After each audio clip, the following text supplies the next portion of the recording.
you take responsibility for it. I guess it's FESS, South Side for I can't say it. Your daughter's here.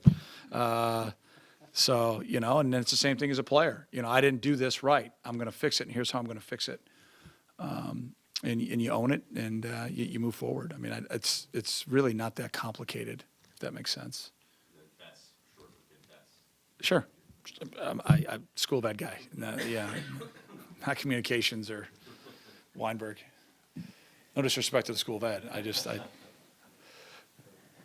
Hey, Coach, there's no defensive player of the week or big playmaker this week. And, after watching film, what's your evaluation of the defense, in particular defensive line? Well, first of all, we were on the field too long, and that was, partly our fault and partly great job by them. They went for it 4 times on 4th down, got all 4. You can't have that happen. And the reason why they were able to do that is all those were 4th and shorts. So credit them, first of all. Most of those shouldn't have gotten to be 4th and shorts, so that's obviously a discredit to us. Early, we decided to play coverage, and our pass rush lanes were voided, which allowed them to scramble. And we had some areas that we have to improve our teaching and coaching. I'll just put it to you that way. How does that sound? And if those guys understand what we're asking them to do specifically in some areas, I think they'll be fine. From a defensive line standpoint, I think we tried from a standpoint to roll a lot of guys. I think that was accomplished, so that was positive. Also some guys that played maybe too many snaps as I looked at the video. And then I made a decision. I felt like we could play 2 high safeties and stop most of their run. And at a certain point, we got to an adjustment a little bit, maybe a series too late. And that's obviously my fault for doing that. But those plays didn't hurt us. The plays that hurt us were in the second quarter when we gave up scrambles when we should have been off the field. And then obviously a 4th down play, they bring 0 blitz. We got to make them pay. And, we don't slide well enough. They're going to bring one more than we have. We in 5-man protection. And, we missed target to throw. It's behind Austin. We put it out in front. We got a chance not only for a 1st down, but maybe a touchdown. So you got, not getting off the field on 3rd down and then, not picking up that 4th down play. So then that leads to about 29 plays of our defense being on the field from the second quarter, which it's way too long. I think we obviously time of possession was ended up then being a factor as the game went along. But as poorly as we played to give up 22 points, I think there's a lot to build on off of that. Not creating a turnover, played poorly, still only gave up 22 points. And then offensively, we had 8 possessions, and if Clayton doesn't fumble the ball, we score 4 touchdowns on 8 possessions. I don't know. I think that's a marked improvement. 0 drops, caught the ball clean. I saw a lot of improvement in a lot of areas. Unfortunately, we didn't get enough points and or limit them point-wise to win. So credit our opponent. Coach, what's the mood right now, sort of in the locker room and then in practice going forward this week? Because a lot of the guys seemed like pretty down after the loss, obviously, on Saturday. Are they sort of worked through it? They're kind of over it, ready to kind of turn it now into motivation, I guess, this week? Well, I don't think you look in the rearview mirror. I think that's a waste of time. I think you learn from it and you move on. And so in practice, I guess that's the second part of your question. We'll go work the out of the things that we can correct fundamentally. Because obviously our mental habits weren't good enough defensively and our physical habits didn't follow being on the field that long. So I guess next year in training camp, I'll have the defense on the field for 40 minutes of 15 practices to prepare for it. But, that just is what it is. And, our last 4 losses are the same thing. The inability to get off the field and sustain drives, losing a turnover battle. So, we've got to learn from those things and you got to move on. What's the mood? I think the guys have flushed it. I think they've moved forward. It's the opener. You guys watch football on Saturday night? Yeah, I watched a little bit. I mean, it was a pretty entertaining weekend. If you're a fan, if you're a coach, you're going gray. I mean, there was some really just, ton of teachable moments. And when you ended up on the positive end of it, which we have, I mean, you think back to our openers in my 11 games, even the Cal game that we still had a chance to win, even though we had a bunch of injuries and guys played poorly. You get out of that game, and no matter what, you just hope you're injury-free and you hope you win. Because you get now, especially your younger players, and again, when I say younger, I'm not only talking about freshmen, redshirt freshmen, I'm talking about guys in their first time, maybe going from a role player to a guy who's in the mix frequently. Man, you learn a lot being out there, and I think that's what was pretty common with a lot of our players today that were in that kind of mode. that they learned a lot, and they'll be better because of it. Coach, lots of new players, like you just said, on Mm-hmm. defense, getting a lot more opportunity. What's the biggest difference between going out there in that starting or in that key role in practice every week during the summer and being out there for that first Saturday of the year? Everything. Yeah, I mean, everything's different. You first of all, probably get way too amped up to play. You expend way too much emotional energy pregame. You just, by the time you kind of catch your second wind, it's typically halftime. And then you get done at the end of the game and you go, that went way too fast. I wish I could go back and start the game over. And now you move forward with that wisdom. And that's why, and our guys are so great. I mean, they'll work at it. They'll learn from it. They'll grow. They'll get better. And we know a lot, like I said this time last week, I'm going to know a lot more about our squad. I know a lot more about our squad now. There's some areas there's some things that we felt like potentially we could do, and we did them. There's some areas that we thought we could do some other things, and we didn't do them very well. And so we've got to adjust kind of our mindset as coaches to kind of fit where we're at in all three phases, and then continue to plug and chug the pieces of the puzzle as we move forward. But I believe that we'll be fine. I mean, I reminded the guys about Stanford against us a year ago this morning. They come in here and top 5 or whatever, top 10 in the country, and I would say we beat them a lot more than Western Michigan beat us. And reminded the guys about what they decided to do collectively as a program, is learn from it and get better. And you talk at the end of the year that you could say they were one of the best teams in the country. So, one game doesn't make a season unless you repeat the negativity, and then that becomes your identity, and you can't allow that to happen. And then, half the country played inferior teams. And so after 1 week, you're going to sit there and say, wow, these guys are great. And then they go out and they play week 2 and you go, wow, they're terrible. I mean, it's just, don't get on the roller coaster here early. Just learn, grow, get better, embrace that, and get things going in the right direction. Get the train out of the station and go get the win number 1. And, I wish ISU was, a different opponent. This is a program that knows how to win, and Brock has done a terrific job. I mean, he's, I've known him for a long time. I've had so much respect for him when he was at Purdue. And now to see what he's done there at ISU, he's turned it into an FCS powerhouse. And, they've got great talent. They're very well coached. It's going to be a great challenge for us Saturday afternoon. Couple questions, Fitz. Probably a silly question at this point, but do you wish you'd played an easier opponent in week 1 like 3/4 of the Big Ten did? Well, I don't think we haven't done that, Teddy. You look at our openers pretty much across the board. There's been a couple of anomalies, but we're going to try to play a competitive schedule. Maybe people think I'm whacked, but I believe we're going to win a national championship here. And I know we got to win a Big Ten West first. I got all that, but I think if you don't plan to put yourself in position by playing good opponents, you're just not going to get better. I mean, I look at Kate Drohan, our softball coach, and she's been a real inspiration to me. I mean, she's not afraid to go get on a plane early in the season and go out and play UCLA and Arizona in softball. They might not win every game, but it makes those women a lot better as the season goes along. And I'd rather play a competitive non-conference schedule. I've probably been too outspoken about the conference schedule. I mean, I know we're going to 9. I'd rather go to 10. If we're going to play, let's play 5-5 in home and road. But maybe someday we'll grow to that. But as a coach, you want to compete against good teams. As a player, you want to compete against good teams. And as fans, you want to see good competition. So I'm not going to speak anything about our other conference coaches and all that. But I don't know, maybe I'm crazy. But I just think that for you to get your team ready, you got to play good teams. And a lot of that also, Teddy, sometimes is out of your control, where teams, really get better. And, and then when you schedule a team that's at a peak, and then all of a sudden they have coaching changes or injuries. So a little bit of that's out of your control too. 2 other quick ones. How do you feel like Anthony Walker played? I think he tried to do too much. There was a couple plays that he was just trying to do everything. It's sometimes you see too much, sometimes you try to do too much, and I'm a little bit surprised from a standpoint that he had done that in the Tennessee game too, and we talked about it a little bit in the offseason, but he's just trying to lead so hard and trying to do so much to help our guys win. And so I guess it's a good problem, but you've just got to do what you're asked to do and not try to do too much. So I have zero concern about him responding. Okay. And just a specific play when you have to stop Western and force a punt with 2:45 to play, and you might have alluded to this in the coaching and teaching, but do you need to get closer coverage on that from Hardage, I think it was, who gave up that pass? Yeah, the call from the sideline was to press. Yeah. Yep. Lesson learned. Lesson learned. That was one of about 18 or 20 that we had issues like that. Where the guys didn't. That we got to do a better job teaching. We got to do a better job coaching.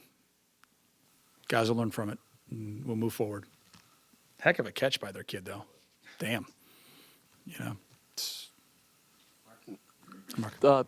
Thoughts, Fitz, on Tommy Doles. I know he had a huge block on one play springing Justin and how he played and what he's doing off the field as well. Yeah, I think I alluded to it with him being our big playmaker. He was the key block to Spring and JJ, and he just played really well all game. I thought he was violent with his hands. I thought he played the way that he is every day. He's a high-energy guy, comes the same way with an unbelievable attitude. Very involved, runs our chapter of uplifting athletes, very involved here in the Evanston and Northwestern community. From a terrific family, very devout in his faith, and is about as consistent of an individual as you're going to see. Is he coming in next? Yeah, you guys better tape your ankles. He's got some juice now. I mean, he's a passionate guy, and he might have been, in my role, 10 years in a game, from an offensive lineman standpoint, that may be the best rookie start I've seen from a guy. Up front for us in a long time. I mean, he really just went out and, as you brought up the last play there, Teddy. I'll go back to a lot of the plays that Tommy played. He just kind of did what Cush asked him to do. He didn't try to do too much. Just execute the scheme, execute the fundamental, and go play hard. It's an amazing concept when you do that. You usually end up being pretty consistent. So it's on us. We just got to help the guys be better. What is having a guy that you're talking about consistency, having that guy in your locker room, what does that do for a program? Well, I think it's more even deeper than just the locker room time. I think it's on the practice field. I mean, he's a relentless practice player. He's great in the weight room. He's just a full package as a person. He's been raised by two great parents. It's a special family. One of the greats that we've had, and just look forward to watching him grow and get better. It's going to get harder. The weight's going to get heavier and heavier on the bar for him, so to speak, as he gets to play. Not only this week and next week and then in the Big Ten play. But I expect him just to continue to improve and get better. But he had a great first start, no question about that. Fitz, back to Teddy's question about Anthony. After the game Saturday, Jalen said, we tried to do a little too much as individuals. At times, you're trying to do everything. Was that problems across the board for the defense or through the defense a lot? And was that part of the issue that why it performed so poorly? Well, if Jalen said it, then yeah. I mean, I can't say I've polled every player on that. I can just look at my evaluation on with some of our returning players.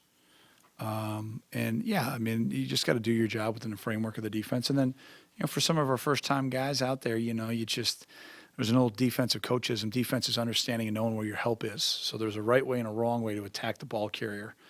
And there were a number of plays that we leveraged the ball incorrectly that allowed the ball to get outside of our defense, which is something that we've been pretty darn good at for the last, I don't know, how long's Hank been here? 40, I don't know, 5 years, however long he's been here. And we had some very uncharacteristic loss of leverage by multiple guys on our defense because they're trying to make a play. And there's a right way and a wrong way to go about that when you play a team style of defense that we play. And that just cannot happen. You can't allow the ball to get outside you the way that we did. And there was, I could go through a number. I think I stopped at double digits that happened where they got us outnumbered, but our fit with the defensive end and the linebacker, we were off. We get the ball get outside of us on a bubble screen we hadn't had happen in 2 years. We're in our goal line defense, and we've got two guys coming to smack the ball carrier, and we let the ball get outside, and we got an unblocked guy. There were a lot of those things that, quite frankly, I didn't see one time in practice. And now all of a sudden we get into the game, and you walk off the field, you wish you had 2 more points, right? And you won, and you can coach from it, and you don't, and your fans are going to do what they should do. They should be upset, but they're not even close to being as upset as I am and as the guys are and the staff. And you stick together, you work together, and you fix it, and you just do what you're asked to do. not try to do too much. And I think a byproduct of that too is they're on the field a lot. You know, when you're on the field that much, the first thing that's going to go is going to be your mind. I know that personally from experience. And you just try to press, you try to do too much. And I don't have a magic pill for that. You just got to trust in what you're doing and trust in the guys around you. Do you have a magic pill for the field? Because it got beat up pretty good. Yeah, we got a long way to go. I mean, I think, you know, our facilities crew does a great job with it, but we had some issues with it last year, knowing that this year could potentially be a tough year with it, but I've got full confidence that it'll be fine. Anything else for Coach? How's your yard look, Teddy? You got a yard? All right, I'm just checking. Yeah, mine too. Yeah. I've got one more. Jordan Thompson was on the 2 deep. He didn't play on Saturday. I noticed he's not there today. Anything on his status? Or? Yeah, he's got a lower body injury. I'd probably put him day to day. Yeah, right now. Yeah, we thought he was going to be able to go potentially when I put the injury report out on Thursday. We thought he was going to be able to go in a limited fashion, so that's why I didn't put him on there. And then, we made a decision on Friday night, and based on Paul's departmental policy, I'm not going to issue an injury report on Friday night. Sorry. I don't have to, nor am I going to, but I'm joking on Paul. But so he's day to day. We hope to see him sooner than later. He came running into the building today, so that's encouraging. Fitz, did you have any thought on there's no camera on the goal line? So on Western Michigan's 4th down run, I mean, the replay booth just does the best it can. Do you think there should be a permanent camera there so they can really see? Well, I think you're at the whim of what can I get that for you, Lou? That's all right. You ever heard that one before? We're going to start having to do bag checks before these guys come in here or what? Yeah, we got a clear bag thing for on game day. Jeez. That's pretty good. That's a good question. I want to answer it. I don't want you to. It's only being broadcast to all of Facebook. Yeah, it's great. They're watching you in China right now, Lou.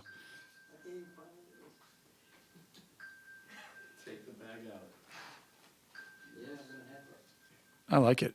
Well, you can stay. You can stay. Ray, take the bag. That's what Ray's. Yeah, come on, Luke, sit down, man. It's your iPad, brother. See your iPad to your left? That would be that iPad right there that you're sitting on. To your left pocket. That's your other left. Your other left. There's an iPad right there. Somebody's missing their iPad. That was totally set up. That was set up on you right there. It went off 10 minutes too late. We were trying to sabotage you, Lou, to embarrass you. No, it's great. Yeah. So it's my understanding, Teddy, that you're at the whim of the network that you're on. And so I think we're on the U, and so they have X amount of cameras. A bigger problem that I saw is that the replay on the field was not working. That was not operational. So the inability for John O'Neill to go under the hood in the Big Ten, that was not operational. To me, that's a bigger problem because that allows, I believe, it's my understanding, if I understand the rule right, for the referee to also have thoughts on the plays potentially to help with the administration of replay now in the Big Ten. So that was down. So that was a bigger concern. I don't know if you saw me after the play. I asked John what he saw, and he said, I only saw it from my vantage point. I said, what did you see when you went under the hood? He said, it's not working. So that's a bigger problem, in my opinion, than whether or not the other things. But when you play a good team that plays well and you don't play well, little plays like that are gonna make a difference in a game. And I will never, ever, ever look at it from an officiating standpoint ever in my life. I've played this game too long. I've coached it too long. I've been around it too long. The football gods that are looking down upon us don't allow you to win games that you don't play well enough in. And, we've had a lot over my time here that have gone our way. We've had our fair share that don't go our way. But, there was a second down play that we let the ball get around our defense. It's 3rd and 5 from the 5. We're pretty good there. Instead of 3rd and 1 at the 1, we get a stop. Now 4th and 1 at the 1. You know what I mean? That's, as a coach, you look at that play, shouldn't even happen. So I will never have an issue with the Big Ten officials. I think they do an outstanding job. I thought the communication was great on Saturday. I think we had 2 or 3 plays that we might not ever see again happen. that's just one of those deals that they all happen in one game, and play better and it won't matter. Play better and it won't matter. So. All right, thanks, Coach. Thanks for the iPad, Louis. I appreciate it. All right, go Cats. Thanks. Thanks again for being here on Labor Day. Appreciate it. That was great.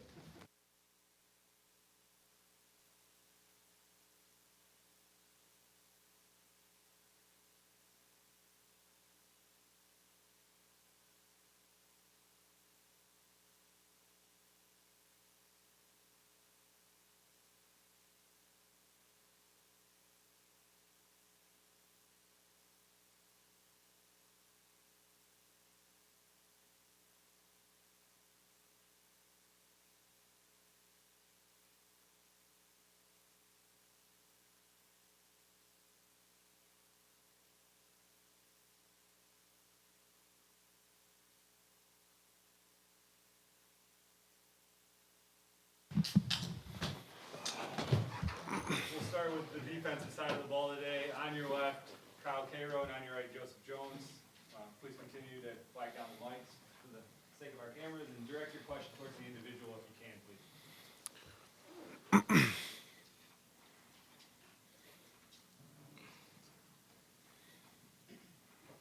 If both of you don't mind, what was it like with the film session? Was it a little hard to watch? How did it go? I think it was just real, and it was, I wouldn't say a wake-up call, but at the same time it was a wake-up call that, there's good and bad on the tape. It's never as good or as bad as you think. There's a lot of room for opportunity, and I think we have a lot of room to grow, and with that, it feels like good and exciting and anxious that we just want to get back on the field and, correct our mistakes and maximize the potential that we still have on this football team. Yeah, I would second that. I think there's a lot of stuff that we know that we could do better at and that we've practiced, just like Coach was saying before. Like, there's things that happen on that field that we've been able to handle before. Even me personally, when he was talking about, pushing things back in, like that bubble that went for a touchdown, that was on me. I should have went outside, but I didn't. Things that we've done that we harp on every day during practice.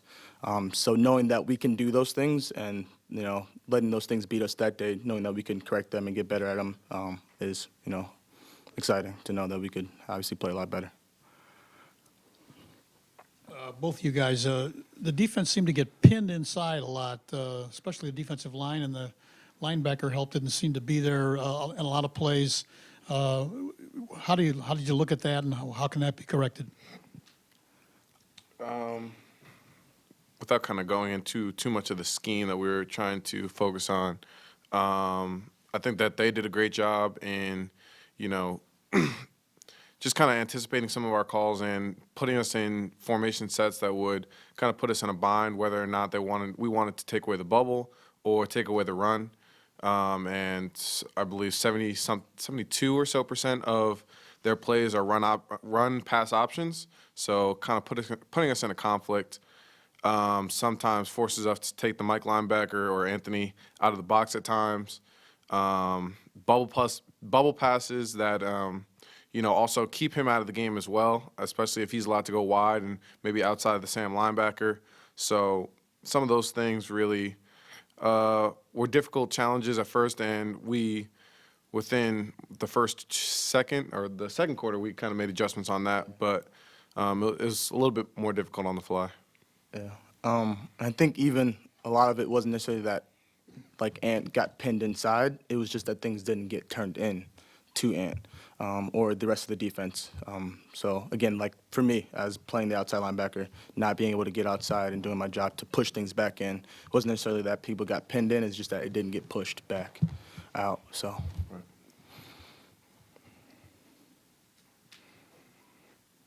If either of you, both of you, did what Fitz told you about Stanford, did that resonate? For sure. Actually, for myself, I was looking up last teams to lose their first game and then win the national championship. It was actually an Aflac trivia question. I saw it on TV and looked into it. 1983 Miami Hurricanes, they didn't lose the way we did. They got scraped, actually, by Florida and ended up winning the national championship. Also, that same year, Jim Valvano and the NC State basketball team another Cinderella story, won the national championship. So that kind of just fueled me up that, it's a long season, and there's still work to do. So I'm really excited about those things. And it's not like we're going into uncharted territory. There's other teams that have done that before. So I think even Coach Fitz, the year that they went to the Rose Bowl, I think that year that they lost to Miami of Ohio, if I'm saying that correctly. So, I mean, we just got to prepare. We've kind of already flushed it. We all, at least most of us as a defense, came and watched the film on Sunday as a unit, watched it again today with the coaches, and then after had a team meeting. And it's flushed. We're ready to go, ready to move forward. Not really dwelling on the past anymore. Obviously using it as fuel, but kind of putting that in the rearview mirror and looking forward. So I'll take the win. Then later anyway, so. exactly.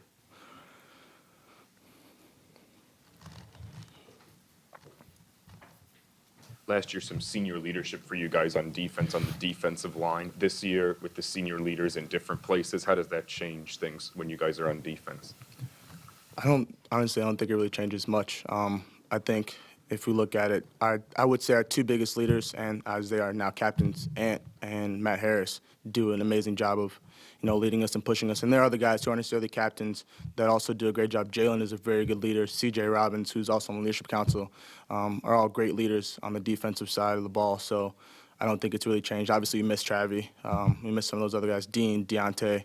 But I think it hasn't really changed. We still have great leaders on this team on defense. So I agree with that. I think there's been an even more or a greater call for, even today we were talking about it, having people who aren't leaders step up, walk-ons, true freshmen nonetheless.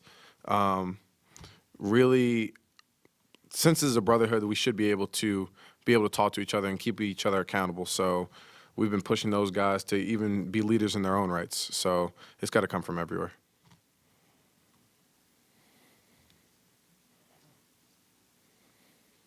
Any further questions for these two gentlemen? All right, thank you very much. Thanks. thanks, guys.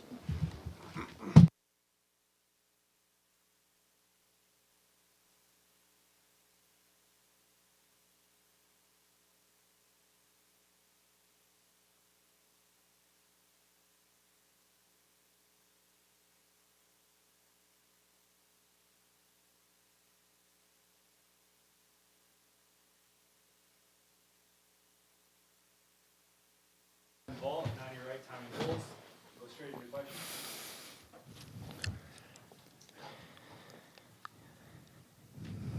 So, Tommy, is it your dad who is involved in media with Western Michigan? Can you fill us in on all that? Yeah, that's correct. So my dad, Jack Doles, is a sports broadcaster. He's the news director at Wood TV8, which is the NBC affiliate in West Michigan. So I've kind of grown up around sports journalism, would go to help him cover the high school state championship. So he was on the sideline with a press credential. It was just like in high school. He'd always assign himself to our game. So it's pretty cool to see him down there. What did that make how did that, I'm sure it didn't influence the game, but what was it like for you? Yeah, it's always special to be able to see him because, being away from your family, you realize how important they are to you. And so during high school, I'd get to see him on the sidelines every week. And, one of the best parts about the fall is that you get to see your family every week. And so I didn't really see him at all during the game, but afterwards, and even though it was disappointing, I was able to see my dad, give him a hug, and, it's a pretty special moment. No interviews. The last time he interviewed me was actually after we won the Division III state championship my junior year of high school. That was pretty cool. He interviewed me on the field at Ford Field after the game.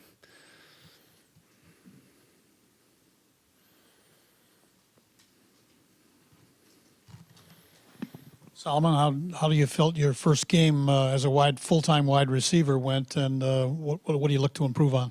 It's actually my second game. I played the bowl game as a receiver too, so it wasn't my first time out there. I feel like it was good. I still got some stuff to improve on, but I definitely felt more comfortable there than I did during the bowl game. Watching film today, definitely some things I need to work on, so I'm excited to get back to work this week. Are there some subtleties that you think you might improve on in terms of route running or anything like that? You can always get better in that. Route running, blocking, aiming points, stuff like that. Little minute details that I can always improve on, so I'm excited to do that this week. Tommy, Fitz had some high praise for you. He said it may be the best rookie start he's seen from a player up front for Northwestern. What do you think you did especially well on Saturday, and what's it feel like coming from your coach? I mean, it means a lot coming from him. So pretty cool to hear. But I mean, I was excited coming into the game just to have this opportunity. I mean, when people come here, everyone wants to contribute to winning games, and people do that in all different ways. In the past, for me, it's been as a backup or as a scout player. But it was pretty special to be able to be starting this year. But obviously still disappointed with the outcome. I mean, not just here to go through the motions, and I mean, it was cool to start, but we want to win. I mean, they recruit people to come here and help them win games. But I mean, I think I was able to go out there and just kind of cut it loose, play with aggression, run my feet, and I mean, we talk about trust yourself all the time, but that's such a real thing. And that was never more real for me than this week. 'Cause I mean, I could have come out and been timid or second-guessing myself, but I know that I've been prepared well, and I could just go trust the scheme and play as hard as I could. And it helped a lot I'm playing next to Eric Olson. I mean, he's a guy who's been starting since I came to school here, and all through camp he's been able to teach me different things about the game and help with making calls on the line. So definitely a lot of credit to the guys around me and to Ian Park. I mean, even though he's not able to be out there right now, he's been a big help to me as well. So just really proud to be able to go out there with these guys and keep working. For both guys, what's the most impressive thing to you about Justin Jackson? I mean, we going first? Yeah, I can go first. I mean, as an offensive lineman, it's just unbelievable to have Justin Jackson in the backfield. I would not pick anyone else. I mean, even when we mess up something, he still gives us positive yardage. It's just when you watch the film and see him making guys miss, and then when we do something right, when we do get our blocks right, I mean, he's going to make the defense pay for it, and he's never going to miss an opportunity to hit a gap. So it's pretty special, and Justin's a great guy. So For me, I was in the room with him for 2 years, my freshman and sophomore year, and I would say the most impressive thing to me is it's not physical, it's mental. His knowledge of the offense, knowledge of the game. He can tell you what every O-lineman is doing on every single play. I think that really helps him in the game because he knows where the pillars are coming from, where the zone side is, where the man side is on pass pro. So I think it's just those little details that he was able to pick up as a freshman, and now he even has a deeper understanding of the offense. So I think for me it's more, and he obviously has some pretty nice moves, but I think it's that mental part of his game that really separates him.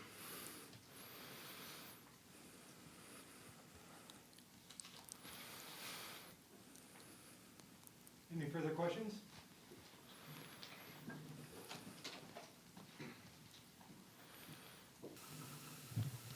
So I don't know if you were asked about this on Saturday, but that play at the end, that fumble on the goal line, what's going through your mind as you get over there and dive on that ball, and what are the emotions like as you think you might have a touchdown, and then it turns out Western Michigan has the ball? I'm trying to get on the scoreboard, man. I'm trying to get a touchdown. So when he fumbled the ball, and I was like, oh, man, it's over. But you got to keep playing through the whistle. I didn't hear a whistle yet, so I just doing what we coach do every day, following the ball.